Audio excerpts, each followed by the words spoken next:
20년 동안 운동을 하나도 안 하다가 숨쉬기만 하고 있다가 이제 지지난주에 시작을 했어요.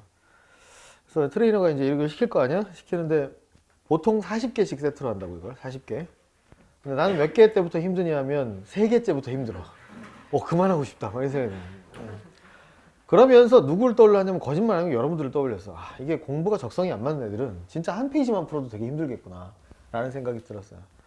그래서 포기하고 싶을 때마다 두 가지를 생각합니다. 첫 번째, 여러분들, 내가 이걸 포기하고 나서 너희들한테 공부를 꾸준하게 해라 이렇게 얘기할 수가 없을 것 같아. 그래서 진짜 열심히 하고 있어요.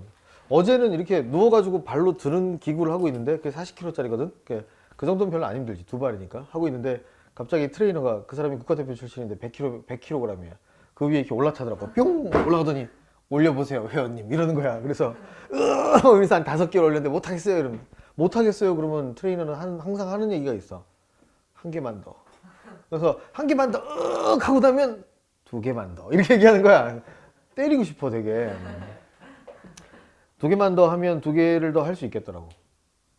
그러니까 그 사람이 그래도 많이 트레이닝을 해봐서 처음부터 20kg, 30kg를 하면 선생님이 못한다는 걸 알아. 그러니까 10kg로 하면 내가 편안하게 할 수 있거든. 항상 15kg에서 17kg 이렇게 시키는 거야. 그러니까 편안하게 못하고 조금 빡세게 하면서 포기하지는 않을 정도로. 그것이 여러분이 1, 2월 달에 해나가야 되는 방향입니다.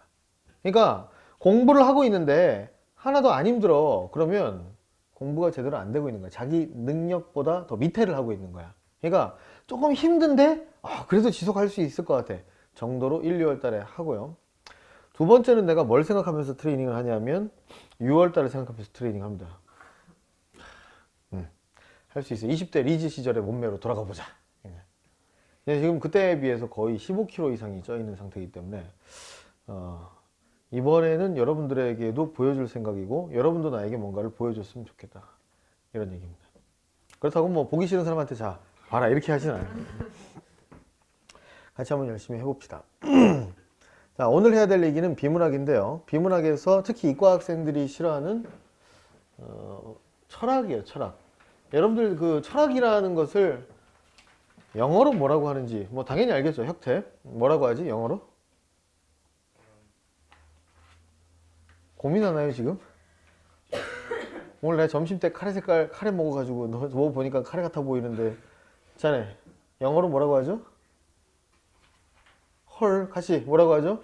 필로소피라고 하죠. 필로가 뭔 뜻이냐면 좋아하다, 추구하다, 사랑하다 이런 뜻이에요.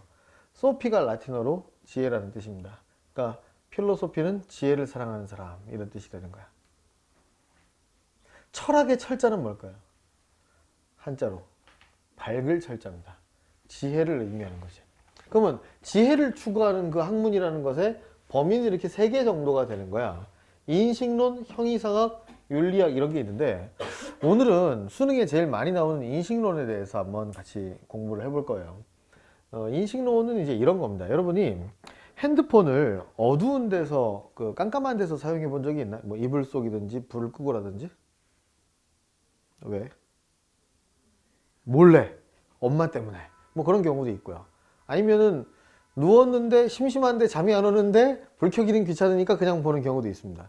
선생님도 자주 그러는데 눈이 너무 아파요. 그러면 여러분들은 눈이 아프면 어떻게 하는데? 눈을 감아요. 그럼 안 보이잖아. 안 보이잖아. 그래서 나는 한쪽 눈만 감습니다. 이렇게요. 그러다가 이쪽 눈이 아프면 어떻게 해요? 이렇게 해요. 이렇게 봅니다. 그러다가 놀라운 걸 발견을 했는데 이쪽 눈과 이쪽 눈이 보는 색깔이 똑같은 화면을 보고 있잖아. 다르더라고. 과학적으로 그럴 수 있을까요? 그럴 수 있겠죠. 이 눈에는 3개의 색깔을 인지하는 세포가 있잖아. 그러니까 인간이 3원색이라는 게 있는 이유가 뭐냐면 여기에 3종류의 세포가 있기 때문이지. 그 세포의 구성이 약간 차이가 있을 수 있겠지. 여기는 1억 1000만 개인데 여기는 1억 개만 있을 수도 있잖아. 그러니까 그 색깔이 약간 다르게 보이더라고요.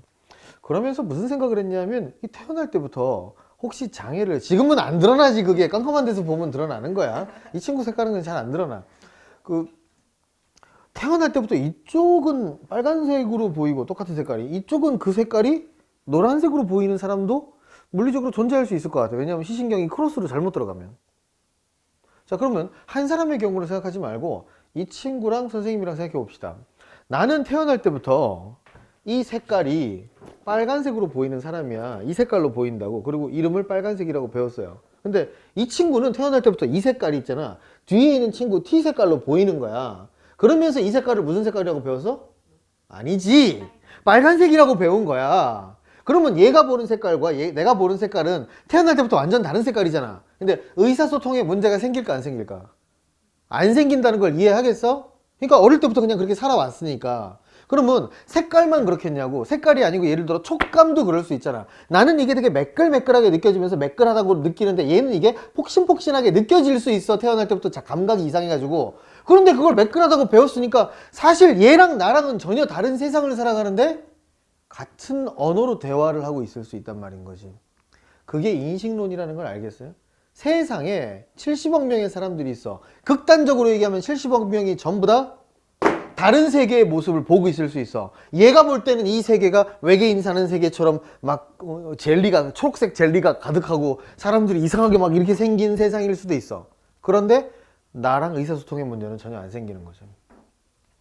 그것이 첫 번째입니다. 그러니까 도대체 진짜는 뭐냐는 거지. 그러면 진짜라는 게 과연 존재하기는 하는가라는 거지. 사람마다 다 다르다면. 그것이 꼭 감각적인 것이 아닐지라도. 또 하나의 문제는 허상의 문제입니다. 허상. 여러분이 과학 시간에 원자 이제 이런 걸 배우죠. 원자는 무엇과 무엇으로 구성이 되나요? 원자 핵과 전자로 구성이 되죠. 원자 핵이 예를 들어 선생님 주먹만 하다고 가정을 합시다. 그러면 전자는 어디쯤에 있을까요? 요쯤? 요쯤? 수백 미터 밖에 있어요. 거리 비율로 따지면, 요만하다고 따지면 전자의 크기는 먼지보다도 작습니다. 그것이 수백 미터 밖에 마이너스 전기를 띠고 돌고 있는 게 아니고 확률적으로 존재하고 있는 거야. 여기 있을 수도 있고 저기 있을 수도 있고 확률적으로 존재하고 있습니다. 그러니까 이 원자들이 여러분들의 몸과 이 나무 책상들과 모든 것을 구성하고 있잖아. 그러면 얘와 전자 사이에는 뭐가 있는데? 빈 공간이 있죠. 그러니까 여러분들의 몸이 원자와 전자로 구성되어 있다는 얘기는 대부분의 몸은 빈 공간이라는 뜻인 거야. 그런데 이상하잖아. 이 빈 공간과 빈 공간이 만나는 거야. 나도 빈 공간이고 얘도 빈 공간인 거야. 근데 내가 이렇게 가다가 닿았어요. 근데 뚫지를 못해. 뚫리질 않는 거야. 이유가 뭐야? 내 손의 전기적인 반발력과 얘 머리의 전기적인 전자의 반발력이 서로 전기적인 힘 때문에 들어가지를 못하는 거지. 공간이 없어서 못 들어가는 게 아니라고. 얘 몸은 꽉 차 보이잖아. 왜 꽉 차 보이는 거야? 빛을 반사하기 때문에 그런 건데 사실은 빈 공간 투성이에요. 아무것도 아니고 일단 뚫을 수도 있어야 되는 거야. 왜? 다 빈 공간이니까. 전기적인 힘 때문에 그렇게 보이는 겁니다. 여기에서 나오는 빛이 내 뇌를 자극해서 뭔가 있다고 느끼게 만드는 거라니까. 이게 다 뻥이라고. 이게 다 뻥이라고. 거짓말이라고. 난 없는 거야. 너도 없는 거고. 우린 아무것도 아니야. 무야. 이게 현대 물리학의 결론입니다. 그러면 원자라는 물질은 아무리 작더라도 있지 않나요? 라고 여러분들 얘기할 수 있을 거야. 원자 핵 안에는 뭐 구성 물질이 없나요? 뭐로 구성되어 있죠? 양성자와 중성자로 구성되어 있습니다. 그럼 양성자와 중성자 하나만 떼봅시다. 얘는 뭘로 구성이 되어 있나요? 안에 구성 물질이 없나요? 쿼크라고 들어봤죠? 여기 대부분 못 간 거야? 반응이 안 좋은데? 쿼크는 총 몇 종류가 있죠? 6종류의 쿼크가 있습니다. 업다운해서 3종류에서 6종류의 쿼크가 있어요. 그 6종류의 쿼크가 안에 구성이 되어 있는데 이걸 따로 분리한 적은 한 번도 없어. 사람들이. 이거 아무리 세게 때려도 분리가 안 되고 흔적만 있어서 그 흔적을 가지고 쿼크가 있다고 판단을 하는 거야. 근데 그 쿼크 안에는 뭐가 들어가 있나요? 모르죠. 모릅니다. 근데 최신 물리학 이론에서는 이 안에 끈이 들어가 있다고 추정을 해요. 끈, 초끈이라고 부릅니다. 그걸 초끈 이론이라고 하는데 현대 물리학의 가장 마지막 이론이에요. 대통일 이론에 가깝다고 생각을 합니다. 끈들이 그 안에 진동하고 있어. 끈이 이렇게 진동하고 있는 것이 쿼크를 이루고 있는데 그 안에는 8차원이 구겨져 들어가 있어. 7차원이 구겨져 들어가 있어서 현대 우리가 느끼고 볼 수 있는 4개의 차원과 7개의 차원을 합쳐서 우주는 총 11차원으로 구성되어 있다라고 현대 물리학자들은 얘기합니다. 그럼 그 끈은 무엇으로 구성이 되어 있냐? 보통은 아직 몰라요. 근데 에너지라고 추정을 해요. 그러니까 에너지의 끈들이 이러고 있는 게 안에 쿼크가 모여서 양성자, 중성자 해서 신도형 이렇게 되는 거야. 그럼 얘는 뭐야? 물질이라는 건 아니고 에너지인 거예요. 이해되나요? 그러니까 현대에 보이는 것은 사실은 다 허상이고 그 허상이 사람마다 다 다르게 보일 수 있다는 얘기입니다. 그러므로 이 세계의 진짜 모습을 인식할 수 있는 사람은 아무도 없다라는 게 무슨 론자죠? 회의론자입니다. 이해돼요? 회의론자가 왜 회의론자인지 알겠어? 인간은 아무도 몰라요. 인간의 인식은 나, 너 다 달라 주관적이고 상대적이야. 그러므로 보편타당하고 영구적인 인식은 불가능해. 뭔가를 알아내는 건 불가능하다고. 지각에 의한 지식은 일시적이니까 회의주의의 가능성이 있다. 반대하는 사람들이 있습니다. 먼저 이 사람들부터 출발한 거죠. 인간에게 그렇지 않아. 인간에게는 뭐가 있어? 이성이 있는 거야. 그러니까 합리적인 이성적 사고를 통해서 지금은 다 모를 수 있지만 결과적으로는 다 알 수 있어. 물리적인 거든 윤리적인 거든 다 알 수 있어. 원래 알도록 태어난 거야 라고 이 사람들이 한 100년 넘게 신나게 싸웠습니다. 우리가 맞아, 우리가 맞아. 근데 그러는 도중에 한 명의 혜성같이 등장한 철학계의 천재 누굴까요? 이 세 명 중에 니는 아는 사람 한 명밖에 없잖아. 이 사람도 알겠지. 마하는 이 과학자이기도 해서 음속을 만드는 사람, 음속을 규정하는 사람이 에른스트 마하야. 철학자이기도 하지. 칸트입니다. 칸트가 등장해가지고 야, 전부 다 아는 건 당연히 아니야. 그리고 다 모르는 것도 아니야. 일부만 알아. 라는 책을 이만큼 두께의 책을 3개를 냈습니다. 실천 이성 비판, 순수 이성 비판, 그 다음 뭐 하나 또 있어. 그래서 3개의 책을 내서 과학계를 철학계를 평정했습니다. 그 다음부터는 사람들이 큰 그렇게 논의가 없어. 인간의 한계를 발견했는데 인간의 한계가 뭐냐 이겁니다. 우리가 무엇인가를 알게 되는 것은 우리가 경험해서가 아닌 선험적 형식 때문에 알게 되는 것이다. 그것이 곧 붕어빵 틀이다. 개를 한 마리 데려다 놓읍시다. 개를 데려다 놓고 여러분들을 관찰해라 이렇게 하면 눈에 보이는 건 일단 여러분들하고 내가 보는 것과 전혀 다를 거야. 굴절률도 눈이 다르고요. 색깔을 인식하는 능력도 다릅니다. 전혀 다르게 보여요. 물고기를 갖다 놓을까요? 어떻게 보여? 완전히 다르게 보입니다. 이 세상이. 알겠어요? 물고기는 그게 원래 세상인 겁니다. 들리는 거, 냄새 맡는 거 전부 다 달라요. 단순히 눈, 코, 입 감각만 얘기하는 게 아니고 이성적인 면도 다 달라요. 그러니까 그 사람이 뭔가를 알게 되는 것은 원래 이런 모습이 있는 게 아니라고. 인간이 DNA에 기록되어 있는 거야. 이렇게 인식하도록. 이해되나요? 그래서 그 매트릭스라는 영화 보면 전부 다 숫자로 나오잖아. 사실은 다 숫자인데 지금 물리학자 중에서 그런 사람이 많아요. 그 정보 우주론, 그래서 이 우주는 정보일 하드디스크나 우주 정도의 컴퓨터에 기록이 된 정보일 뿐이다. 그것을 우리가 느끼는 것처럼 착각하고 있는 거다. 혹은 시뮬레이션 우주론, 혹은 홀로그램 우주론, 이런 우주론들이 많아. 그게 철학자들이 하는 얘기가 아니고 물리학자들이 하는 얘기입니다. 그러니까 그런 것은 인간이 어떤 세계를 인식하도록 타고났기 때문에 이런 게 존재할 수 있는 거지, 사실은 이게 없을 수도 있다는 거야. 아주 밀도가 높은 물체한테는 이런 거 그냥 통과할 수 있거든. 그러니까 없을 수도 있다는 거지. 인간이 먼저 있고 물체가 나중에 있다는 얘기입니다. 옛날 사람들한테, 100년 전 사람들한테 이런 얘기하면 아주 헛소리라고 하겠죠. 왜냐하면 당연히 물체가 있으니까 사람이 보는 거지. 근데 연구를 하면 해볼수록 이게 원래 존재하는 게 아니고 인간이 인식하기 때문에 존재하는 거라는 거지. 다음. 자, 그래서 우리의 인식이 대상을 구성합니다. 대상을 결정하게 되고요. 그럼 칸트가 얘기한 건 인간에게는 2가지 능력은 확실히 있다는 거야. 2가지 능력이 뭐냐? 감성과 오성입니다. 감성이라는 건 직관이라고 하는데, 다른 말로 시간과 공간을 인식할 수 있는 능력이야. 그것 때문에 가능한 것이 기하학적, 수학적 판단인데, 이 판단은 인간이 확실히 할 수 있는 가치가 있는 학문. 그러니까 제대로 알 수 있는 것에 속하는 거야. 그 다음 오성이라는 게 있는데, 이것은 범주에 대한 판단이야. 다시 말해서 자연과학적 판단을 얘기하는데, 이런 물리학적 실험이나 생물학적 실험이나 우주를 관찰하는 것이나 이런 것은 의미 있는 지식이라는 거지. 그런데 이것 외에 나머지, 예를 들어서 형이상학, 신이 존재하는가, 나의 존재는 무엇인가, 이런 거는 인간이 알 수 없는 분야라는 거지. 아무리 연구를 해도 헛소리밖에 안 된다는 거야. 그 다음 윤리학, 어떤 것이 시, 비, 옳고 그른 거고 선하고 악한 건지도 알 수 없다는 거지. 그러니까 인간이 생각할 수 있는 거에 한계를 딱 지어준 것이 바로 칸트입니다. 그래서 그 얘기가 인식론에 관련된 얘기고, 수능에 제일 많이 나오죠. 사실은 뭐 이런 얘기도 가끔 나오긴 하는데, 여러분이 이제 국악 문제를 풀어왔잖아. 그 중에서 인식론과 관련된 문제들도 꽤 있습니다. 자, 질문을 한번 받아볼게. 몇 번을 질문할지 한번 얘기해봐. 그러니까 이게 뭔 얘기냐면, 이 결론. 인간은 진짜 사물이나 어떤 존재 자체를 인식을 절대 못한다는 거야. 그것이 현상으로 드러난 것만 인식할 수 있다는 거지. 자, 질문 번호 얘기하세요.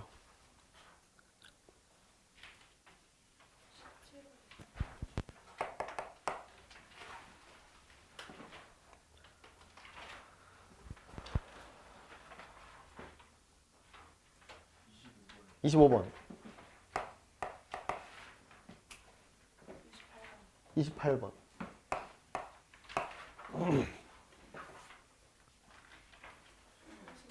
31번.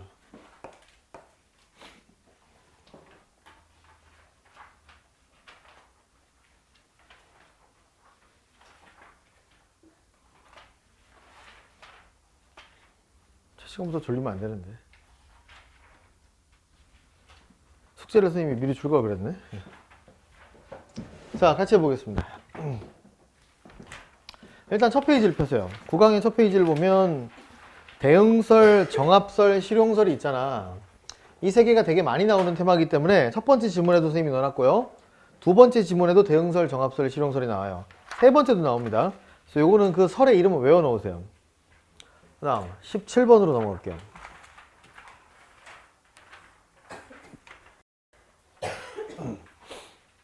자, 보기를 보겠습니다.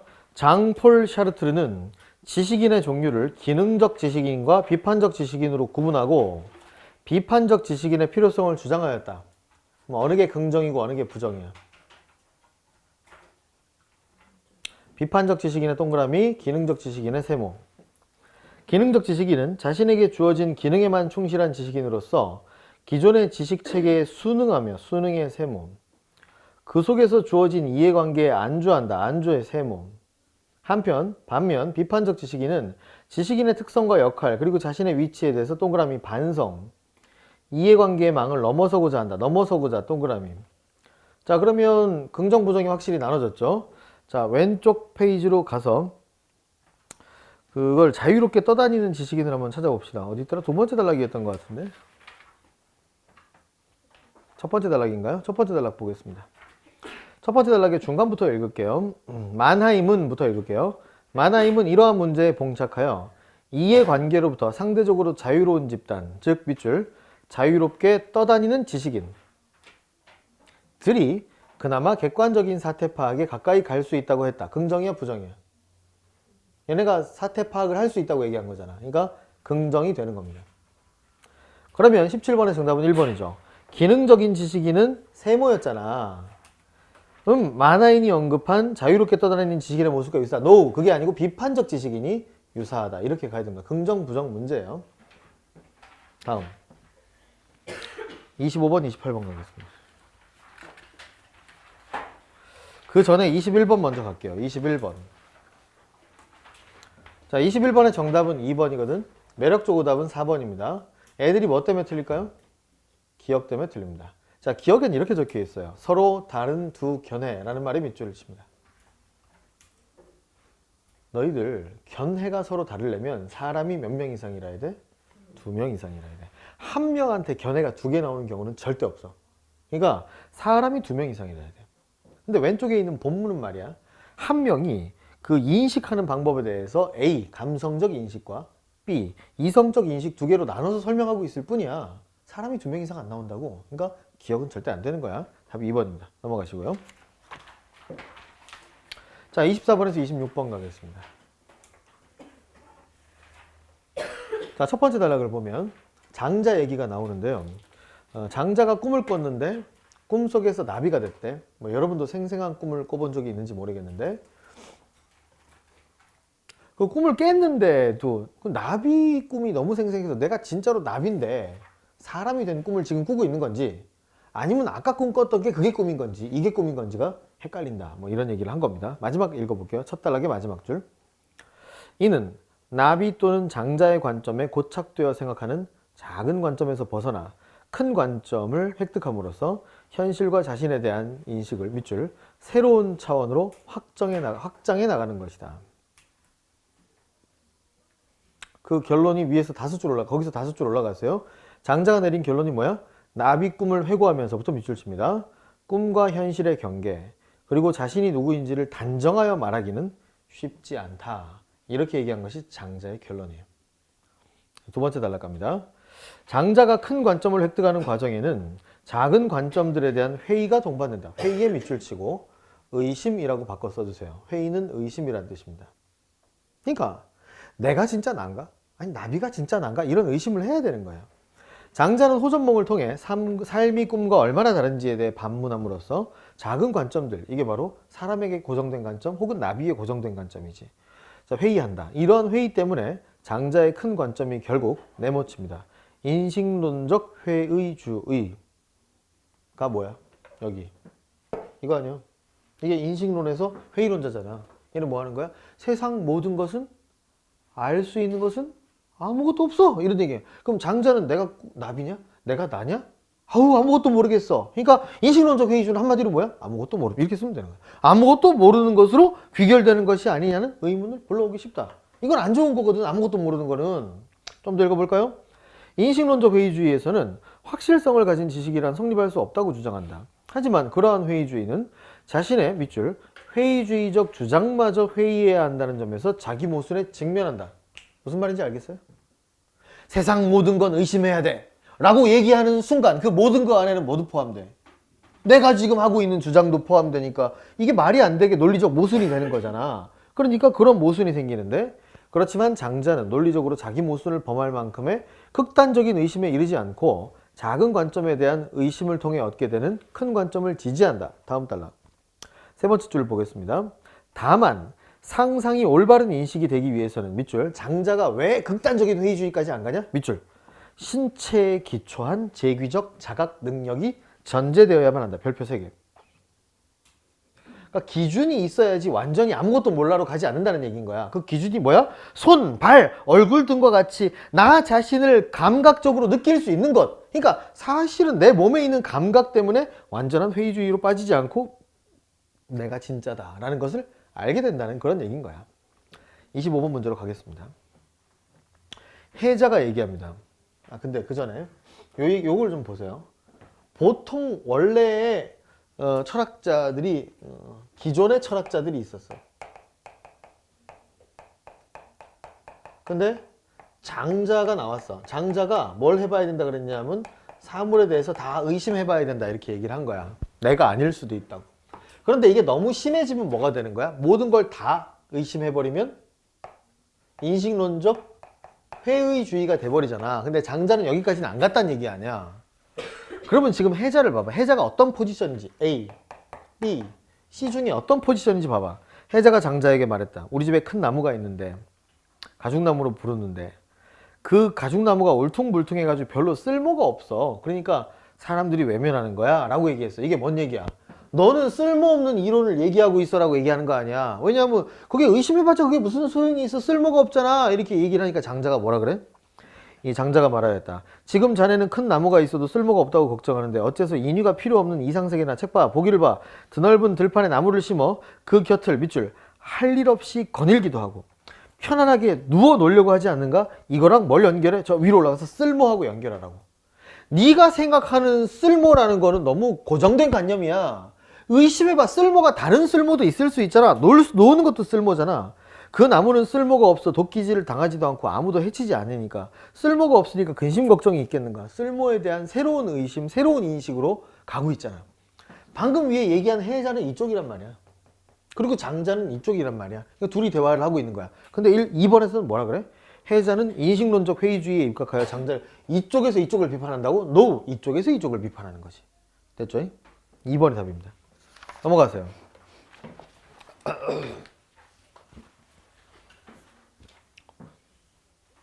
28번.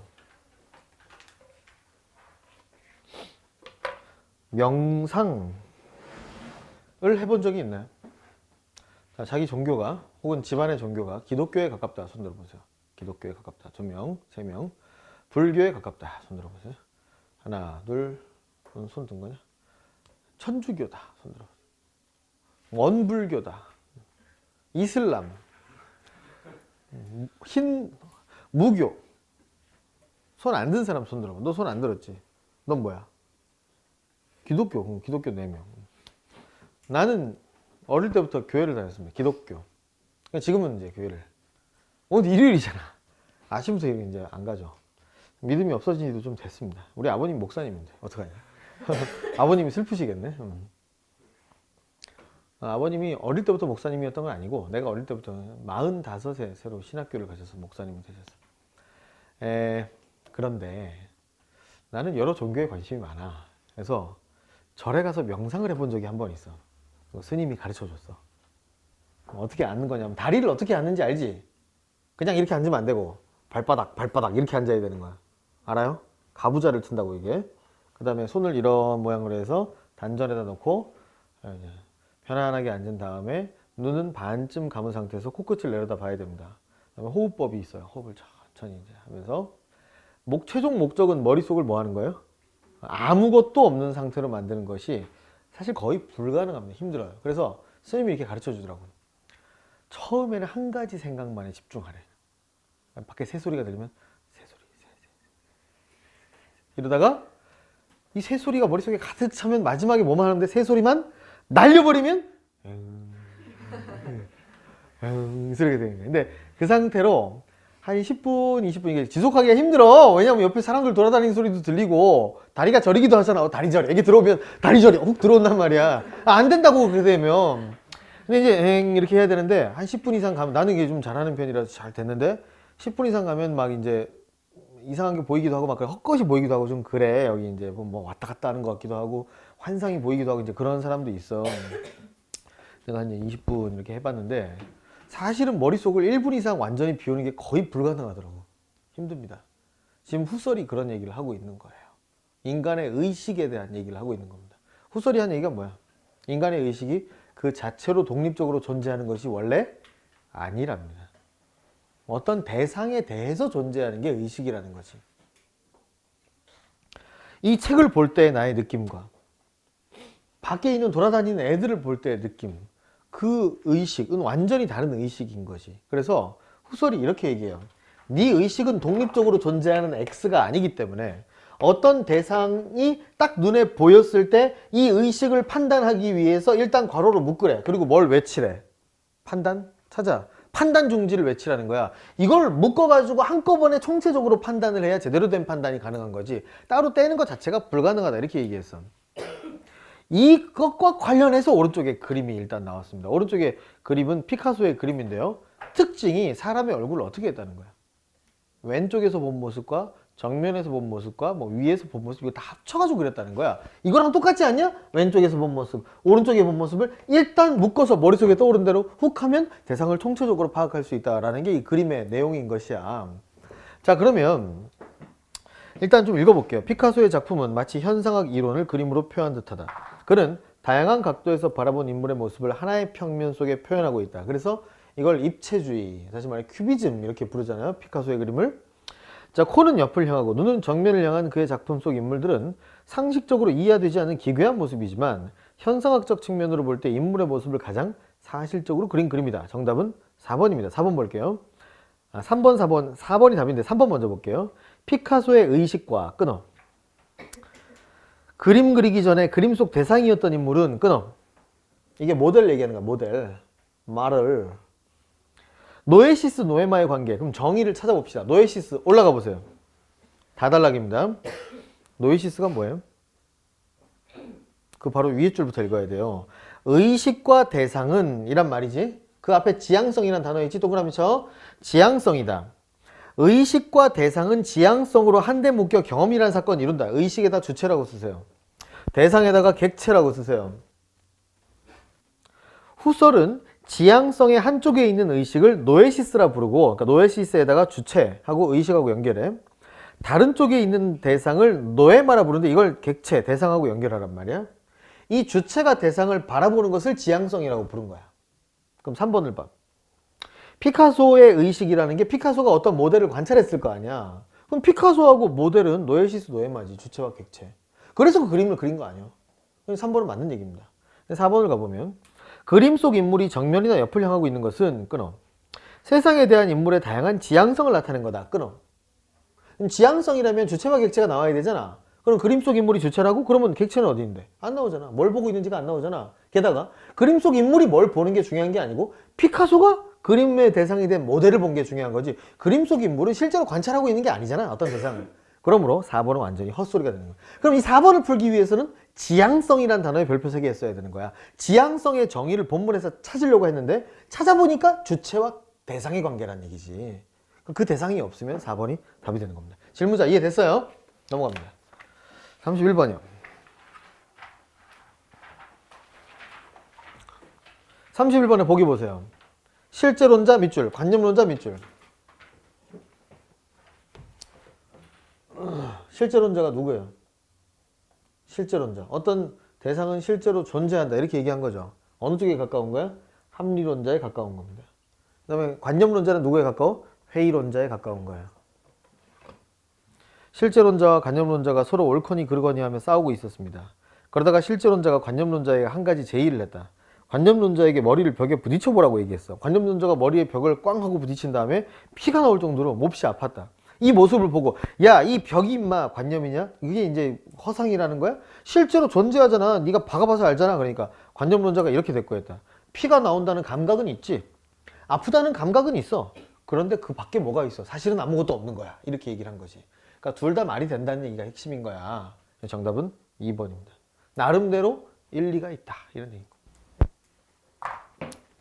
됐어요. 다음 시간에는 10강을 문제 풀어보면 됩니다. 문제 숙제로 내주는 것이 바로 예습이기 때문에 꼭 해와야 됩니다. 10강. 자, 이제 문학으로 들어가죠. 20번 먼저 갈게요. 거꾸로 갈게요. 20번. 이거는 시간을 3분을 줄 테니까 글을 전체를 다시 읽고 인물 관계도를 그리세요. 오른쪽에. 본문에 나온 인물이 한 명도 빠지지 않도록 모두 다 포함되게 인물 관계도를 그리세요. 20번 오른쪽에 그리면 되겠네. 처음부터 읽고 그려야 돼. 대충 그리면 안 되고. 3분입니다.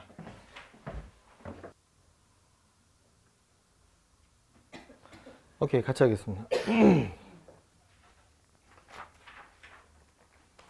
처음부터 같이 읽을게요. 처음에 한 달락만 읽어줄게 내가. 덕기는 근데 사실 뭐든지 읽기 전에 제목을 먼저 보는 거야. 제목이 뭐? 3대. 덕기는 떠나는 것을 또 하루 이틀 물리는 수밖에 없었다.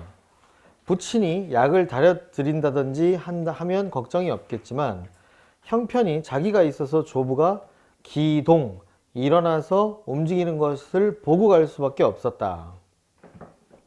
까지 벌써 3명이 나왔는데? 자, 해보세요. 누구? 덕기. 그 위에 부친. 그 위에 조부. 근데 현재 상태는 조부가 어떤 상태야? 아픔. 덕기가 약을 다려드는데 부친은 약을 안 다려드리는 것 같지. 얘가 약을 다려드리는 상황이니까 뭔가 이 사이가 혹시 안 좋나? 이렇게 추측해 볼 수 있는 세 줄이었어. 그 다음 조부도 떠날 테거든 떠나라고는 하지만 그래도 옆에 있어 주길 바라는 눈치였다. 그러나 집에 들어앉았기도 싫었다. 왜냐하면 모친과 서조모와 충돌이 생긴 이후로는 제 처와 안방 식구와도 싸우고 난 닭 모양으로 지내는 것이 보기 싫었다. 또 나왔는데 확실한 거. 자, 여기다 뭐 추가할까요? 아니, 모친, 부친 나왔으니 모친 나오는 것이고 또 확실한 게 하나 나왔잖아. 제 처 이렇게 결혼한 거야. 그 다음에 이제 미지의 인물이 바로 누구야? 서조모인데 이것도 어려운 게 아니야. 무슨 말이지? 처음 보는데 이렇게 끊으면 여기를 알 수 있잖아. 설마 이걸 서조 플러스 모로 끊는 사람은 없을 거 아니야. 그러면 박 과장이 과장의 일종이지. 김 선생은 선생의 일종이잖아. 서조모는 조모의 일종이겠다 정도는 추론을 할 수 있어야지. 플러스 조모인데 뭔가 심상치 않은 조모다. 새할머니다. 이런 뜻인 거야. 새할머니. 이제 새할머니는 글쎄요. 요새는 어떤지 모르겠는데 첩이야, 첩. 첩인데 조모가 된 거야. 할머니 돌아가셔가지고. 나이가 어떨 것 같아? 젊겠지. 왜냐면 옛날에는 첩을 드리는 이유가 애를 낳기 위해서 드리는 경우가 많으니까 젊겠지. 누구보다 젊을 가능성이 커.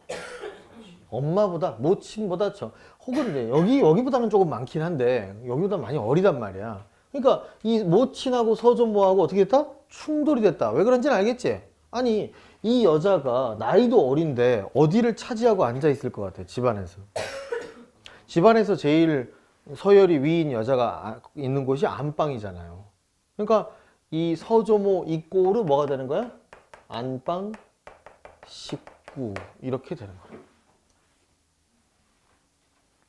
그러니까 여기 있는 관계를 정리하면 이렇습니다. 모친하고 서조모하고 충돌이 생긴 이유로는 제처와 안방 식구도 좀 서먹서먹하게 지냈다. 됐죠? 그 다음 지금 우리가 몇 줄 읽었는데 얘들아, 이게 중요한 거야. 8줄 읽었잖아. 8줄 읽었는데 이게 다 나왔다니까. 이 뒤로도 보면 한두 명이 더 나오긴 하지만 소설은 무조건 앞부분이 중요한 거야. 이거를 빨리 읽으면 큰일 나. 천천히 읽어야 돼. 그 다음 이튿날 덕기는 부친에게 가보았다. 이것저것 이야기할 것이 많았다. 경의 이야기도 물론이라고. 이건 경의를 써야지. 어디? 부친하고 덕기 사이의 대화의 소재가 되니까 경의 이렇게 쓰면 돼. 누군지 모르니까 그냥 이렇게 쓰는 거예요. 근데 이거 한 1학년 때 사실은 이 지문을 한 적이 있습니다. 경혜가 누군지 그때 얘기해 줬어요. 누굴까요? 덕기의 학교 시절 친구인데 자기 아빠의 첩이 된 인물. 그러니까 그 고등학교인가 중학교인가 거기 이사장이었어, 부친이. 거기 학교를 둘 다 다녔단 말이야. 학생을 건드렸어. 그래서 애 임신을 해가지고 집을 하나 내줬단 말이야. 그게 얘예요. 콩가루 집안. 이죠? 다음 경의 이야기도 물론이려니와 그제 저녁에 조부와 충돌된 데에 대해서 제 의견을 조부와 충돌된 데 밑줄 치고 물음표. 주어가 없습니다. 누가 조부와 충돌됐는지 주어가 없어요. 그래서 물음표를 치는 겁니다. 중략. 부친은 사랑해서 밥상을 받고 앉았었다. 오늘 못 떠나겠구나. 네. 덕기는 할아버지와 아버지께서만 밑줄 그러시지 않으셨으면 에 밑줄 치고 어디랑 딱 연결하면 될 것 같아. 바로 위에 충돌된 거랑 연결하면 되지. 할아버지하고 아버지하고 싸운 거구나. 그러니까 둘이 사이가 안 좋은 게 확실하구나라고 이쯤 되면 이제 물음표가 없어지고 여기 화살표가 그려지면 되는 거야. 됐죠? 저야 가도 좋겠지요만 이라고 하고 싶었으나 말이 나오지를 않았다. 그러면서 둘이 대화를 합니다. 주로 학교에 대한 대화를 하는데, 자, 동그라미 C하고 동그라미 D로 내려와 보세요. 자, 덕기는 어느 학교로 진학하고 싶어 하죠? 경도제대. 부친은 경성제대인데 그 밑에 읽어보니까 이 경성이란 말이 뭘 뜻하는지 나와 있죠. 서울을 뜻하는 겁니다. 그러니까 서울에 있는 학교다. 경성제대가 무슨 학교일까요? 서울대학교입니다. 그럼 얘는 지금 무슨 학생? 고등학생. 이해돼요? 그러면 경도제대는 뭐냐? 둘 중에 어느 게 더 가까운 거야, 집에서. 위에 게 가깝잖아. 근데 얘는 가능하면 서울을 떠나 있고 싶었다 그랬잖아. 그럼 이건 어디야? 지방대? 노. 유학가 있는 상황입니다. 이해돼요? 일본에 있는 동경대를 얘기하는 거야.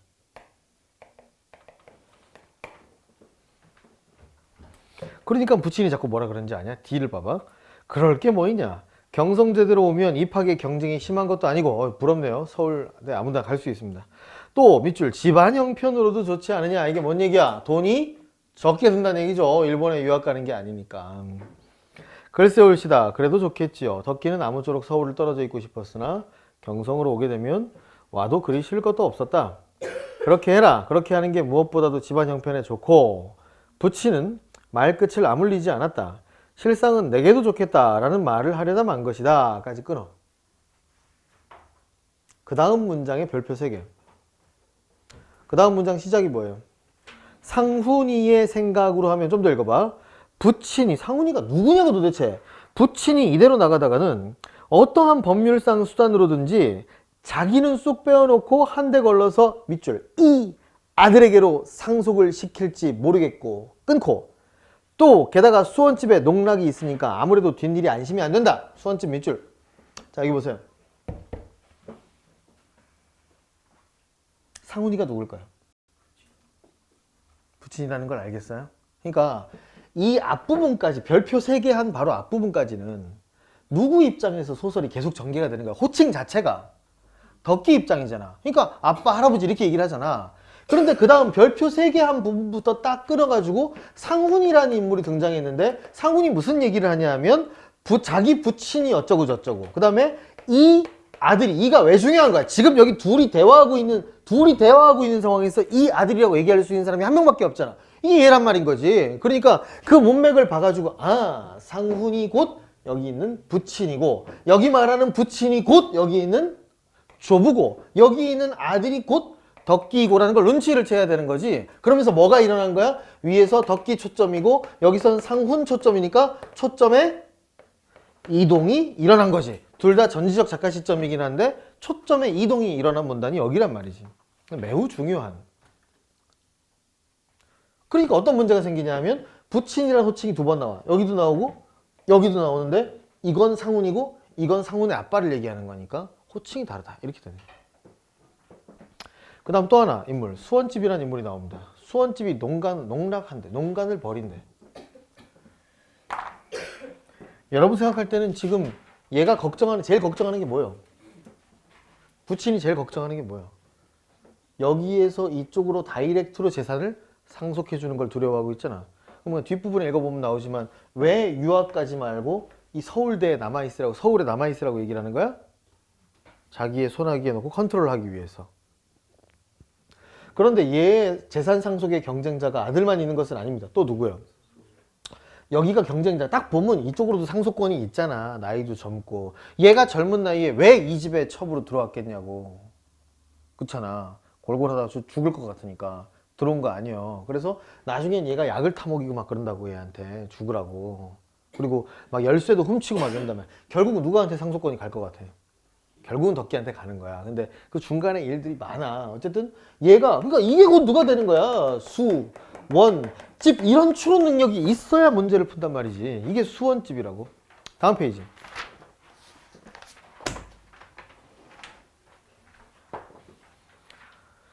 자, 그 다음 B 부분 읽어보겠습니다. 무슨 과가 지망이냐? 법과를 할까 보아요. 덕기는 법과 중에도 형법의 주력을 써서 장래에는 변호사가 되겠다는 생각을 가지고 있다. 형사 전문의 변호사는 아니 되더라도 어쨌든 조선의 형편으로는 그것이 자기 사업으로 알맞을 것 같았다. 까지 끊어. 그 다음 병화에게부터 괄호를 쳐. 그 다음 B 맨 끝에 제 분수대로는 무엇나 하고 싶었다를 찾아서 괄호를 닫아. 거기까지가 회상장면 삽입이야. 적어놔. 회상장면 삽입. 병화에게부터 B 끝까지가 회상장면 삽입이야. 그 변호사가 되겠다는 얘기를 병화한테 했거든? 그러니까 변화가 뭐라 그래? 일단 긍정적인 반응이야? 부정적인 반응이야? 어떻게 알았어? 두 줄 내려가니까 비웃은 일이 있었다. 비웃은의 세모침. 전쟁이라고 표현한 거지. 전쟁의 후방부에 있어서 너 적십자기 뒤에 숨어 있겠냐? 적십자기는 치료하는 곳이잖아. 병원에 숨어 있겠다는 얘기냐? 군의총감, 적십자기랑 똑같은 얘기지? 간호졸, 군의총감이랑 똑같은 얘기야. 나는 후방에 있겠다는 말일세. 그러니까 간디도 변호사 출신이지? 너도 비폭력을 지향하냐? 막 이러면서 짓궂게 놀렸어. 근데 이런 대사들이 어려운 이유가 뭐에 대한 얘기인지를 몰라서 그런 거 아니야? 바로 밑에 줄에 나옵니다. 네모치세요. 무산운동. 이게 뭐야? 사회주의 운동. 공산주의 운동. 그게 무산운동입니다. 당시 지식인들은 대부분이 사회주의 운동에 관심이 있었어. 그래서 덕기도 참여하고 싶긴 했는데 맨 앞에 나서가지고 싸우긴 싫었단 말이야. 그러니까 변호사가 돼가지고 후방 지원 정도 하려고 그러니까 병화가 욕을 한 거라고. 너 왜 뒤로 물러나려고 그러냐. 좀 더 읽어볼까요? 어쨌든 덕기는 무산운동에 대하여 무관심으로 냉담하여 방관할 수도 없고, 그렇다고 제1선에 나서 싸울 성격도 아니니까. 왜 처지도 아니니까 밑줄 쳐. 왜 처지가 아니야? 얘네 집이 부르주아니까. 그러니까 돈 많은 집 사람들이 이런 운동을 하는 게 아니잖아. 가난한 사람들이 사회주의 운동을 하는 거니까. 그러니까 그런 처지가 안 돼서 차라리 일개 간호졸격으로 변호사나 되어서 뒷일이나 보면 좋겠다는 생각이었다. 덮어놓고 크게 되겠다는 공상도 가지고 있지 않으나 세모칩니다. 책상 물림의 뒷방서방님. 아무것도 모르고 공부만 하는 사람 얘기하는 거 아니야. 그런 부잣집 도련님으로는 일생을 마치기도 싫었다. 자기 분수대로는 무엇이나 하고 싶었다. 이런 얘기를 이제 한 겁니다. 그 다음 아빠하고 이제 한 얘기입니다. 여러분들 이제 20번 질문했는데 20번에 1번이 정답이에요. 덕기는 상훈의 속셈을 알기 때문에 이 부분이 틀린 거야. 아빠의 속셈을 알아가지고 협조하지 않은 것도 아니지. 그냥 경성들어 오겠다고 했어. 그리고 아빠의 마음을 재산 관련된 얘기는 덕기한테 하나도 안 나오잖아 지금. 그러니까 1번이 답입니다. 질문 전에 몇 번 때문에 질문했어요? 누구냐? 빨리 튀어나와라. 누구냐? 3번 보면 뭐 이건 알겠죠? 아빠가 신경을 안 쓰니까. 오케이, 됐습니다. 여기까지 하고 잠깐 쉬었다가 나머지 질문 받고 오늘 진도 나갈게요.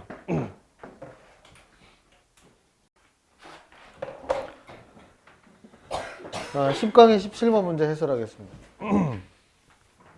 별표 3개 하세요. 문제 굉장히 좀 많이 틀리고 그런 문제입니다. 지금 풀어온 사람 앞에 두 학생은 맞은 게 보이네요. 혁태는 맞았는가? 틀렸으면 2번으로 했을 거 아니야, 그지? 윤영이는 지난 시간에 안 나와서 자 둘이 몇 번으로 했어? 이 문제 안 풀고 그래서는 안 돼. 다 풀어야 돼. 답이 안 나와도 찍기라도 해야 돼. 뭐라고? 맞았어. 자네 2번으로 해서 틀렸어. 뒤에 보빈이 3번으로 했어요. 희귀한 전국에 5%밖에 없는 케이스. 자네는 맞았어요. 한 명씩만 물어볼게요. 뭐 편안하게 앞에 있는 학생들한테 물어보겠습니다. 자네 왜 2번은 맞은 거지? 아니 4번부터 물어볼게요. 왜 4번은 틀린 거지? 비판적인 게 아니라 그냥 나만의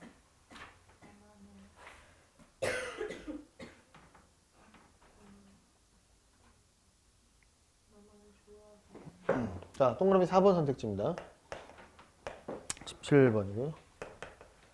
남한하고 북한에 대한 시각 중에서 남한에 대해서 긍정적으로 보고 있다라는 건 인정을 했어. 남한에 대해서 긍정적으로 보고 있는 구절을 찾아보세요.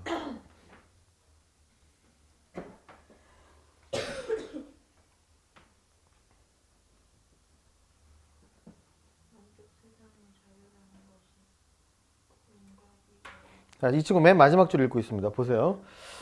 벌써 이 남쪽 세상의 자유라는 것의 윤곽이 어영부영 살갗 깊숙이 신선하게 와닿았다. 이 중에 어떤 단어?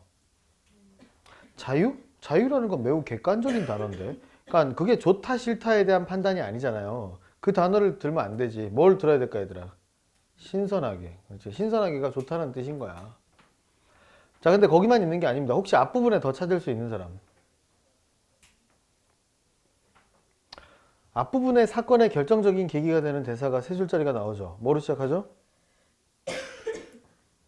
어저께도 네가 얘기했지만 원산까지만 암튼지 올라오라우. 요행이 그때까지 내가 군단본부에 그냥 있게 되면 내가 힘써서 나무는 너 하나쯤은 현지서 빼줄 수도 있다고 이렇게 얘기했지. 근데 이 대사를 듣고 나서 이런 대접을 받아도 되는지와 더불어서 그 밑에 딸락 보세요. 어떤 감정을 느끼냐면 이때도 나는 부터 밑줄을 칩니다. 이때도 나는 그 대사에서 6줄 정도 내려오면 있어요. 이북과는 다른 남쪽 세상의 개개적으로 활달한 자유로움. 근데 활달한이란 단어는 조금 더 긍정적인 단어지. 자유로움. 사람살이의 본원적인 신선함. 신선함도 밑줄 치죠. 자, 흘깃이나마 이 단어보다 훨씬 강력한 단어가 바로 밑에 줄에 나왔습니다. 뭐예요? 선망이란 단어야. 이건 바란다 아니면 부러워한다 이런 뜻이잖아. 부러워하면서 들여다볼 수 있었는데 이렇게 얘기했어요. 자, 그러면 이건 확실해졌어. 이제 남한에 대해서 긍정적인 시각을 가졌다는 것은 대략 한 3개에서 4개의 단어를 통해서 확실해졌는데 아무리 눈을 까뒤집어도 어떤 단어는 없어. 북한을 비판하는 단어는 없잖아. 그러니까 이런 거예요. 김치찌개하고 된장찌개가 있는데 김치찌개가 너무 맛있다라고 얘기를 한 거야. 그럼 된장찌개를 비판한 거냐고. 아니잖아. 그러니까 4번이 확실한 답이 되는 거예요. 근데 이걸 찾는 애들이 38%밖에 안 됩니다. 오늘 여기 지금 미세먼지가 많은가요? 좋습니다. 자다 일어나서 그렇지. 아니야? 감기야? 뭔 얘기하다 말했죠? 2번이 42%가 가는 매력적인 오답입니다. 그럼 2번 학생의 주장이 뭐가 좀 틀렸다고 생각했는지 한번 들어보고 싶군요. 2번 얘기해보세요. 맞았냐? 너 얘기해봐. 겨자 얘기해봐. 겨자 카레.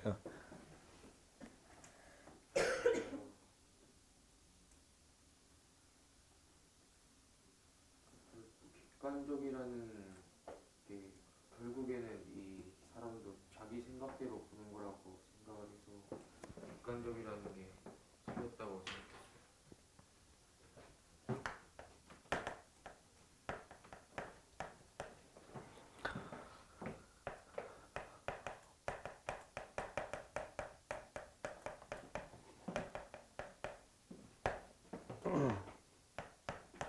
이 친구가 문제를 제기한 게 어느 부분이요?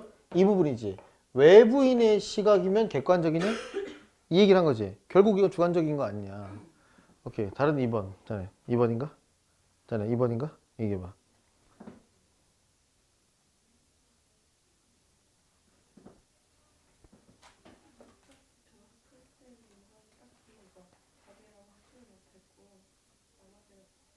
여기 한번 보세요. 이게 인과관계가 있냐를 따지기 위해서는 이 방법을 내가 2학년 때 알려줬습니다. 앞에다 뭘 붙여보라고 했는지 혹시 기억나는가?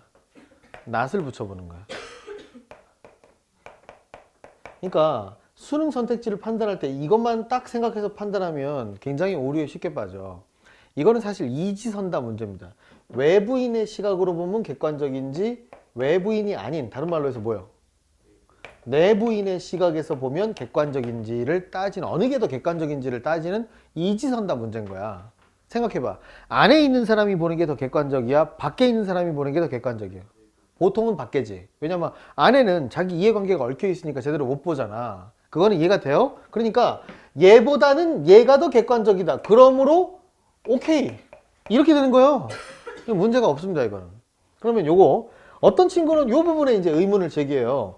행운, 나에게 온 행운이 이렇게 보던 계기가 됐군, 동기가 됐군, 이렇게 얘기하는 거예요. 그럼 먼저 뭘 찾아야 돼요?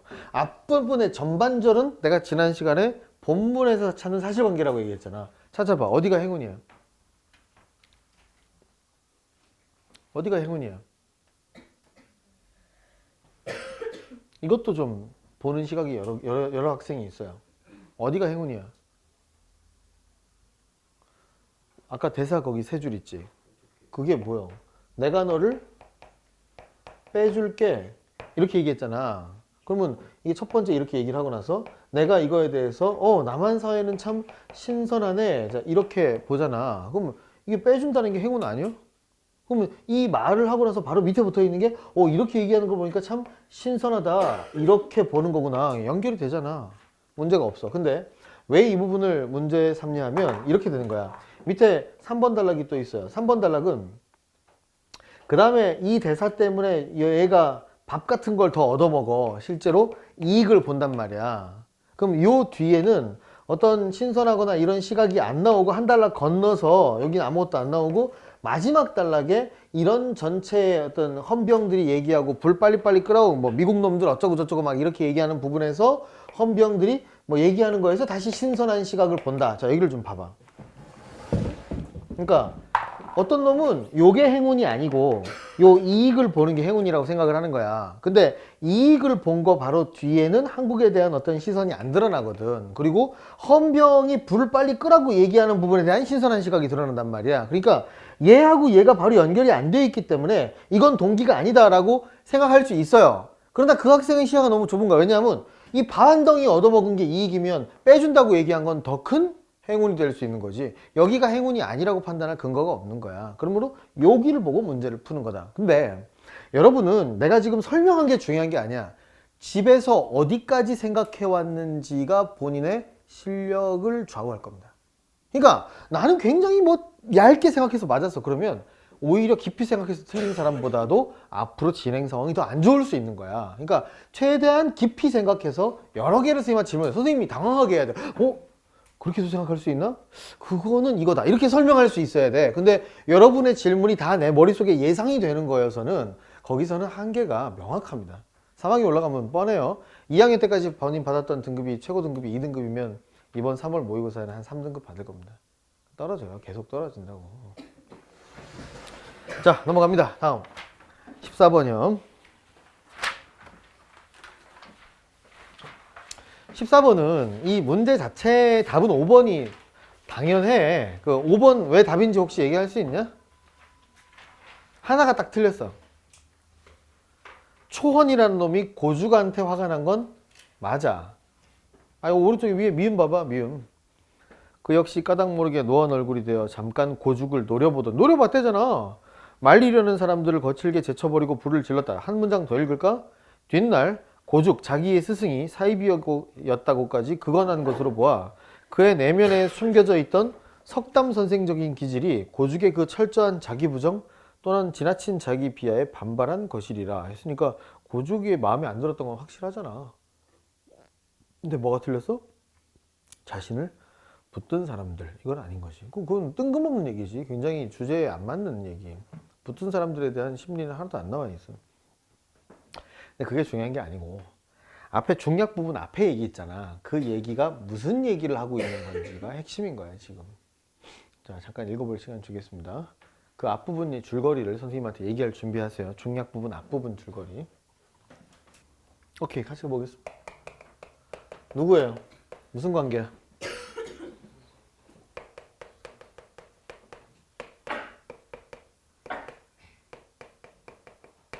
사이가 좋아 안 좋아 지금? 중략이고, 그 다음 누가 누구야? 얘가 이렇게 되죠? 죽을 때 다대설하는 거 알죠?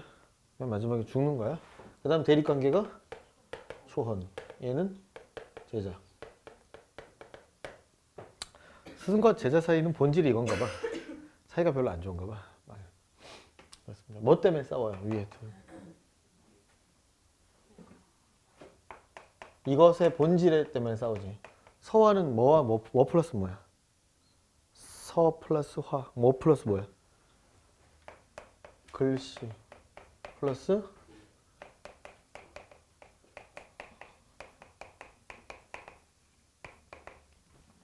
화공들의 그림과 다릅니다. 사실적이고 잘 그리는 그림 이거 얘기하는 게 아니고 정신이 이렇게 다 담겨 있는 그림. 처음에 물어봅니다. 고주기 뭐냐? 서화라는 건 뭐냐? 얘냐? 빨리 얘기해봐. 법이냐? 또 도냐? 여기서부터 출발하는 거야. 그러니까 이 글을 제대로 못 읽는 친구들은 슥슥슥 넘어가 버리면서 이해가 안 되면서 뒤에서 꼬여버리는 게 이게 잘 못 읽는 친구들의 특징이야. 잘 읽는 친구는 앞부분에 집중을 한다고? 그럼 뭐냐고? 그럼 추론을 하는 거야. 이거 서화의 본질이 얘 이걸 떠올릴 수 있어야 돼. 여기서 술이라는 게 뭔 뜻이냐? 이런 뜻인 거야. 그럼 도라는 건 뭐? 도 그러면 도를 닦는다 이런 말 있잖아. 길 도짠 거야. 올바른 이걸 얘기하는 거야. 그러니까 이 두 개는 알아야 돼. 밑에 있는 법이라는 것은 이런 뜻입니다. 간단하잖아요. 스승은 뭐라고 주장하는데 본질이 도다. 뭐가 먼저? 정신이 먼저 갖춰진 다음에 그것이 자연스럽게 드러나는 것이 글씨와 그림이다. 이런 얘기. 얘는 뭘 주장하는데? 기술이다.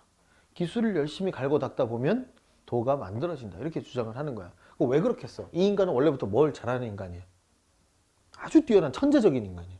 근데 스승은 계속 고주기 마음에 안 드는 거야. 왜? 손목만 놀릴 줄 알지 안에 있는 어떤 내면적인 것은 갖춰지지 못한 상태이기 때문에. 그래서 싸우는 거잖아요. 어린 시절에 맡깁니다. 고죽이 어릴 때 그 고죽의 삼촌이 석담 선생의 친구였어. 그래서 석담한테 맡기면서 왜? 고아가 됐거든. 엄마도 돌아가시고 아빠도 뭐 어디 뭐 독립운동인가 뭐 그랬던 것 같아. 가시고 없었어. 고죽을 처음 보는 순간 다른 사람들은 입이 쩍 벌어집니다. 왜? 처음 보는 글씨를 흉내를 내는데 거의 똑같이 옛날 명필들을 천재가 태어났다 하는데 석담은 마음에 안 들어. 왜? 책 읽는 거 싫어하고 그런 친구였단 말이지. 근데 얘가 이제 스승하고 이렇게 격하게 대립하는데 실제로 문제로 나올 수 있는 부분은 이런 부분입니다. 처음 볼까요? 두 번째 줄입니다. 도다 이렇게 얘기하니까 그럼 서예라든가 서법이라는 말은 왜 있습니까? 얘는 도의 향기이며 생각하란 말이야 친구들아. 도가 책을 보세요. 도가 먼저 갖춰지면 향기가 나는 거야. 그게 곧 예술인 거야. 되죠? 또 법은 도의 옷이다. 도가 있으면 그것을 예쁘게 치장하기 위한 것이 격식이다. 이렇게 얘기를 하는 거 아니에요? 도가 없으면 아무것도 없다. 근데 반박합니다. 얘가 지극하면 도에 이른다는 말이 있습니다. 열심히 갈고 닦다 보면 되는 거 아니에요? 얘는 도의 향기가 아니고 도에 이르는 인문이 아니겠습니까? 먼저 기술부터 출발하는 게 아니겠어요? 그러니까 그건 장인들이 기술자들이 하는 소리다. 무엇이든 항상 도 안에 있어야 한다. 그렇다면 글씨며 그림을 배우는 일도 먼저 몸과 마음을 닦는 일이겠군요. 이렇게 얘기했잖아. 이거는 한편으로 수긍하는 것처럼 얘기하잖아. 그럼 그 다음 문장을 볼까요? 그렇다. 그래서 왕우군이라는 사람은 비인부전, 사람이 아닌 놈한테는 글씨를 전해주지 않는다란 말을 했다. 너도 이제 그 뜻을 알겠느냐? 의 심리 상태가 어떤 심리야? 과로하고 기대감. 오, 드디어 깨달았구나. 이 평생 동안이 잘 못 깨닫는 것 같은 놈이 깨달았구나. 기대감을 주는 말을 일부러 하는 겁니다. 이 인간이. 이미 육순에 접어들어 늙음의 기색이 완연한 석담 선생은 거기에서 문득 밝은 얼굴이 되어 일생을 불안하게 여겨오던 제자의 얼굴을 살폈다. 그러나 고죽은 끝내 그의 기대를 채워주지 않았다. 아니 먼저 사람이 되기 위해서라면 어린애들한테 왜 붓을 쥐어주고 글씨를 배우게 하는 거예요? 걔네는 도를 다 이룬 친구들이 아니잖아요. 이렇게 얘기하니까. 그리고 만약에 도가 먼저 이루어져야 된다면 죽기 전에 붓을 잡을 수 있는 사람이 몇 명이나 되겠습니까? 하니까 기회를 닦으면서 도가 아우르기를 기다리는 것이다. 이렇게 얘기하니까 석담이 고죽이 얘기합니다. 그거 선생님 말씀이 곧 얘가 먼저고 도가 뒤라는 뜻이잖아요. 얘를 먼저 해야 되는 거야. 근데 도를 앞세워서 자꾸 얘기를 억압하면 안 되는 거 아니에요? 라고 이제 말싸움을 합니다. 지금은 말싸움이 이렇게 끝나죠? 막 뭐라 그러고 밑에 끝납니다. 이제 한 얼마 후에 다시 말싸움을 하는데 그때는 스승이 이 망발을 참지 못하고 옆에 있는 벼루 뭔지 알죠? 먹을 가는 거 들어가지고 던져버립니다. 그러니까 머리에 맞아가지고 머리가 깨져가지고 막 피가 나고 이제 이래서 그 스승의 밑을 떠나오게 되는 거야. 그 다음 스승이 죽을 때까지 한 번도 찾아가지 않고 스승이 돌아가신 후에는 이 나라에서 우리나라에서 제일 유명한 서예가가 돼서 대통령한테도 막 주고 이제 그런 서예가가 된 거야. 제자들이 있는데 그 중에 초원하고 대립하는 장면이 뒷부분에 이제 나오는 겁니다. 마지막에는 자기의 글들이 여태까지 썼던 글들이 다 쓰레기라는 걸 깨닫게 되는 거야. 고죽이. 그래서 다 불태우는 장면. 그러나 불태우면서 자기에 대한 부정을 통해서 마지막에 금시조, 이 상상 속의 새가 날아오는 것이 사실은 이 기술적으로는 완벽했을 거 아니에요, 글씨가. 근데 뭐만 채워지면 돼? 마음이 채워지면 되는데 마지막에 자기 작품들을 전부 다 부정한 것이 곧 뭐가 된 거야? 마음이 채워진 거지. 그러니까 이 글씨가 생명력을 얻어서 새가 날아오르고 이제 끝나는 거란 말이지. 완벽한 글이 된 거다. 이런 얘기입니다. 됐습니다. 14번 했고요. 그 다음에 5번하고 9번 가겠습니다. 9번이요. 뭐 이건 답이 4번입니다. 자, 보빈이 맞았니 틀렸니? 답 왜 4번인지 얘기하세요.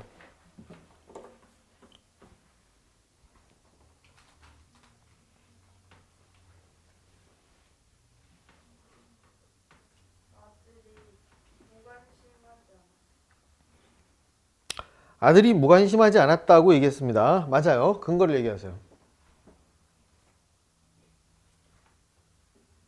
그러니까 앞에 있는 사실관계가 틀린 거예요.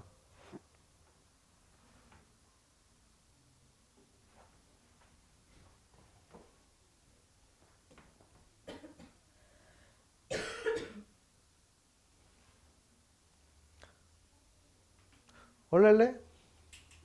얘기를 못해요?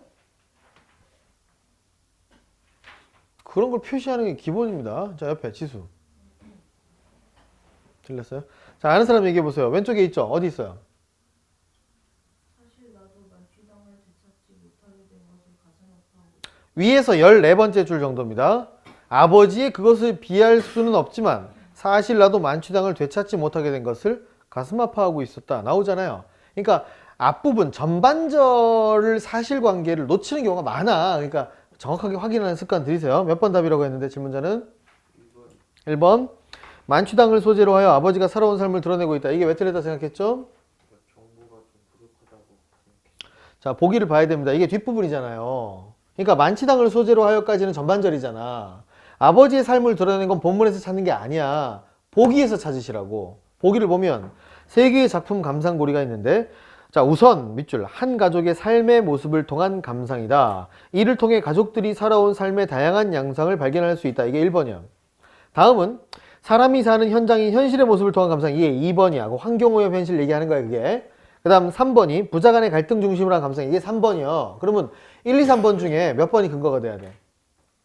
이해가 돼요? 그러니까 이렇게도 이해할 수 있는 거야. 앞에 있는 아버지가 지금 살고 있는 상황. 그러니까 그 고향집을 지키기 위한 노력, 그리고 지금 고민하는 것, 이것도 살아온 삶이 아니라고는 할 수 없잖아.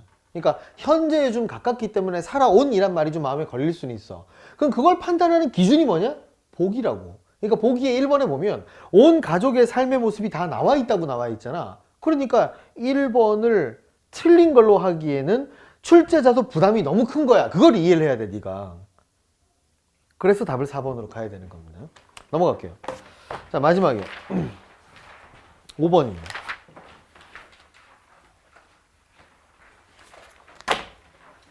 질문자는 뭐 3번이라 했어요?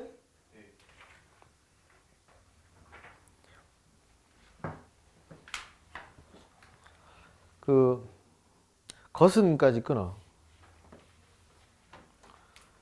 때를 지어 돌아온다는 말이 본문에 있지.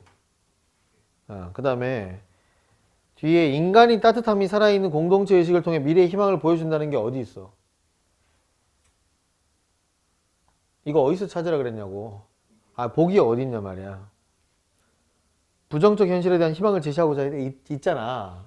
근데 문제가 뭐냐면 이것도 사실관계에서 문제가 생기는 거야. 그러니까 맨 앞에 가달락을 읽어봐. 가를 봐봐. 더우면 오고 추우면 돌아간다. 또 추우면 오고 더우면 가기도 한다. 이게 그 철새 아니야, 철새. 후조가 철새야. 언제나 패를 짜서 먹이를 찾아갔다가 때를 지어서 돌아온다. 이것은 후조의 생리다. 끊어.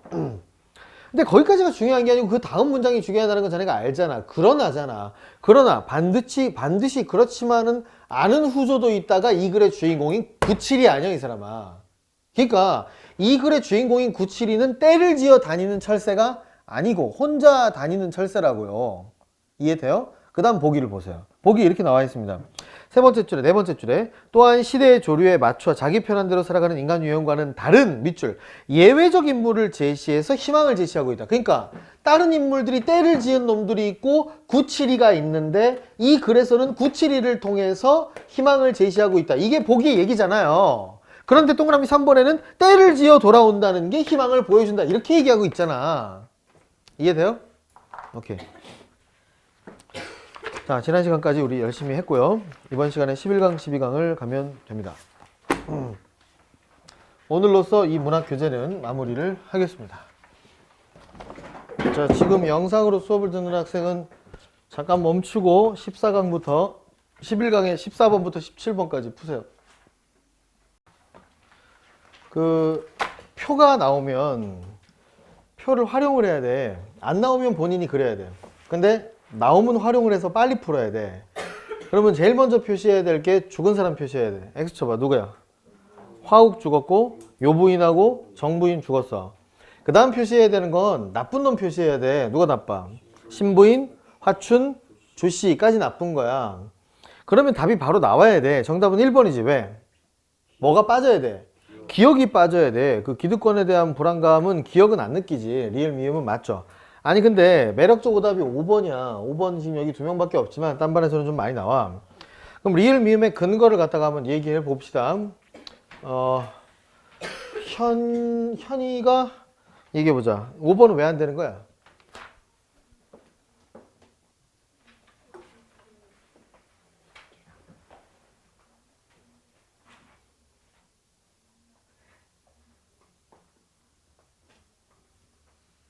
읽어봐.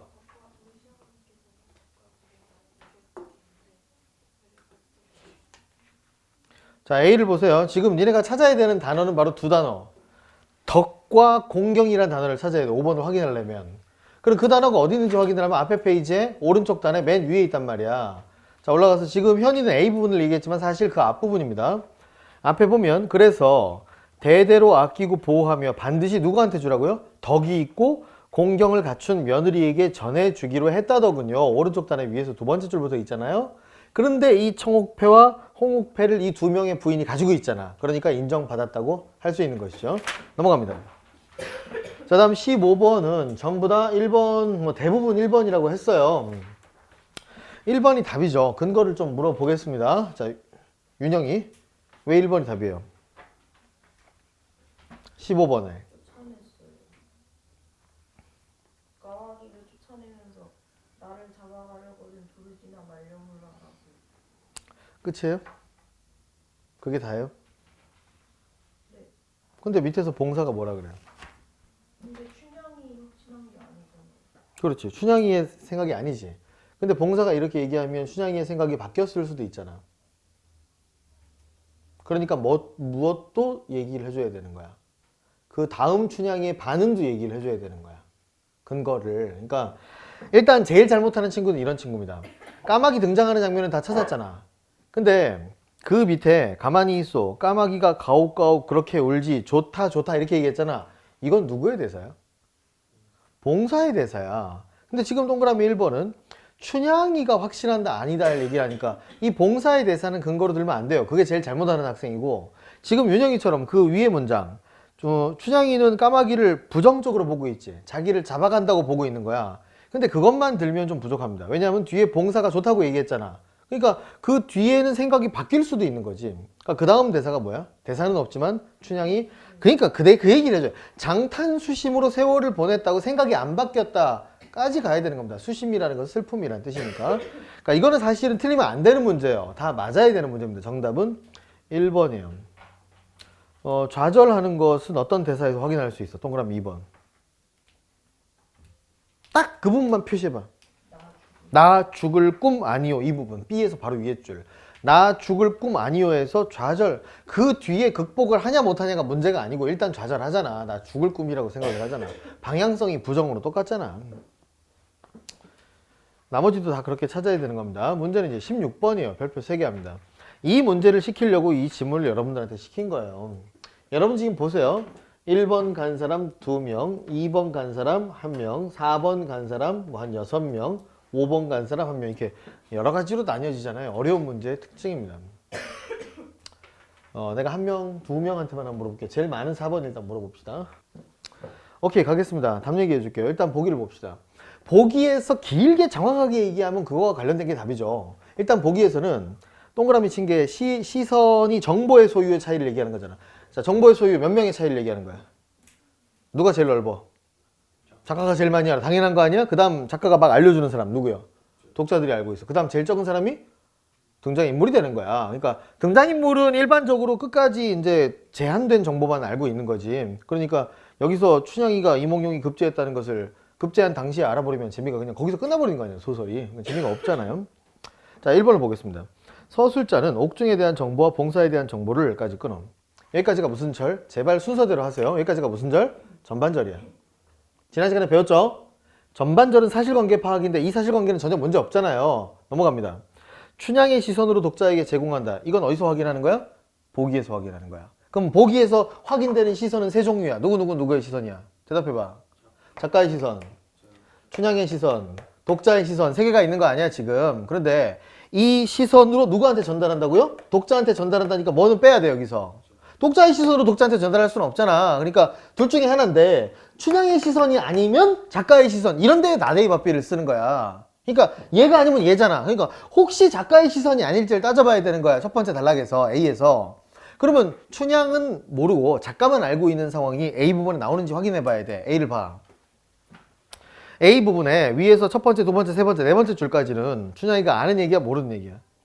아는 얘기잖아. 근데 뒤에 봉사가 지나가는데 서울 봉사 같으면 문수하오라고 외칠 텐데 시골 봉사니까 문복하오라고 외친다. 이렇게 얘기하는 거야. 이건 춘향의 시선에 가까워, 작가의 시선에 가까워? 잘 모르겠어? 판단 근거를 두 가지로 들 수 있는 거야. 첫 번째, 이걸 춘향의 시선이라고 따진다면 글의 흐름이 너무 이상해지잖아. 춘향이가 지금 뭐 하고 있는데? 감옥에 갇혀 있잖아. 그리고 이몽룡에 대한 꿈을 꾸고 있잖아. 그런데 갑자기 밖에 봉사가 지나가는데 저건 시골 봉사군, 이렇게 얘기를 한다는 것은 흐름이 이상하잖아요. 이해돼요? 또 하나, 춘향이가 서울에 있는 봉사가 어떻게 외친다는 것을 알고 있다는 근거가 없어. 이해돼요? 두 가지 때문에 이 시선은 당연히 서술자의 시선으로 봐야 되는 거지. 춘향이 시선으로 하면 되게 이상하잖아. 정답은 1번이 되는 겁니다. 그 다음 나머지를 볼까요, 니네? 4번이 매력적 오답이야. 24%가 선택하는 건데. 자, 이몽룡의 신분을 알고 있는 독자 입장에서 끊어. 이게 누가 알고 있어? 어디에서 나와 있어? 알고 있다는 게. 독자가 왜 알아 이걸? 어디 나오는데? 중략 줄거리에 나오잖아. 중략 줄거리에 나온단 말이야. 춘향이가 이몽룡의 신분을 알아볼지 여부에 대해서 알아볼 수도 있고 모를 수도 있는 거 아니야. 근데 흥미를 가진다는 건 원래 판단하지 말라 그랬잖아. 그런 건 흥미는 주관적 요소잖아. 이해돼요? 게다가 어디도 나와 있냐면 보기의 마지막에도 나와 있어요. 정보 소유의 차이가 생기면 무조건 흥미가 있는 거야. 그러면 독자와 춘향이 사이에 정보 소유의 차이가 생겼잖아. 4번에 의하면. 그럼 무조건 흥미가 있는 거라니까. 그러니까 4번은 전혀 문제가 없습니다. 5번도 마찬가지고, 5번의 마지막에 이 대사를 보니까 솟아날 구멍이 있다는 대사는 죽지 않을 거 하고 방향성이 똑같잖아. 솟아날 구멍이 있다는 게 긍정, 죽지 않는 것도 긍정. 문학은 방향성으로 푸는 거지. 정답 1번입니다. 넘어가세요. 자, 여태까지 답은 다 1번이었습니다. 1번들만 맞아요. 마지막 17번 문제. 16번에 1번에서요. 봉사에 대한 정보는 뭘로 니은. 니은.